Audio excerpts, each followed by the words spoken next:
Robotic സർജറിയിലെ അതിൻ്റെ ചികിത്സ cost എന്ന് പറയുന്നത് സാധാരണ ഒരു ഓപ്പൺ സർജറിനേക്കാളും ഒരു 30% മുതൽ 50% വരെ കൂടുതലാണ്. അതായത് സാധാരണഗതിയിൽ 2-3 ലക്ഷം രൂപ കോസ്റ്റുള്ള ഒരു സർജറിക്ക് 4.5 ലക്ഷം രൂപ വരെ ആവാം റോബോട്ടിക് സർജറിയുടെ കോസ്റ്റ്. അപ്പോൾ എന്തുകൊണ്ടാണ് ഇവിടെ ഒരു കോസ്റ്റ് എസ്കലേഷൻ വരുന്നതെന്ന് നോക്കുകയാണെങ്കിൽ ഇതിൽ ഒരു ഭാഗം അതിൻ്റെ റിസർച്ച് ആൻഡ് ഡെവലപ്മെൻറ്റ് വേണ്ടി അവർ ആ ഇൻസ്ട്രുമെൻറ്റിന് വേണ്ടി മാറ്റിവെക്കുന്നുണ്ട്. അത് ഒരു ക്യാപിറ്റൽ ഇൻവെസ്റ്റ്മെൻറ്റ് ഹോസ്പിറ്റലിൻ്റെ ഭാഗത്ത് നിന്ന് ഉണ്ടാവുന്നുണ്ട്. അത് കോമ്പൻസേറ്റ് ചെയ്യാൻ വേണ്ടി ഒരു കോസ്റ്റ് അതിന് എടുക്കുന്നുണ്ട്. അത് ഈ കൂടുതൽ വരുന്നതിൻ്റെ 1/3 മാത്രമേ ഉള്ളൂ.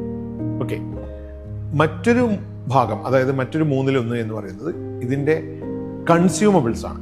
ഈ റോബോട്ടിക് സർജറിയുടെ ഹാൻഡ് അല്ലെങ്കിൽ ആം അത് കവർ ചെയ്യണം. നമുക്ക് പേഷ്യൻറ്റിൻ്റെ ബ്ലഡോ ഒന്നും ആവാതെ അതിനെ പ്രൊട്ടക്റ്റ് ചെയ്യാൻ വേണ്ടിയിട്ടുള്ള കവറിങ് ഷീറ്റുകളും കാര്യങ്ങളൊക്കെ ഉണ്ട്. അതിൻ്റെ കൺസ്യൂമബിൾസിനും ഓരോ ആമും 5 മുതൽ 10 വരെ സമയം മാത്രമേ ഉപയോഗിക്കാൻ പറ്റുള്ളൂ. അപ്പോൾ അതിനൊരു കോസ്റ്റ് ഉണ്ട്, ഈ കൺസ്യൂമബിൾ കോസ്റ്റ് എന്ന് പറയുന്നത്.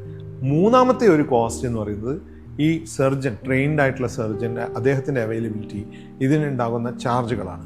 അപ്പോൾ ഇത് മൂന്നും കൂടി ആണ് ഈ എസ്കലേഷൻ വരുന്നത്.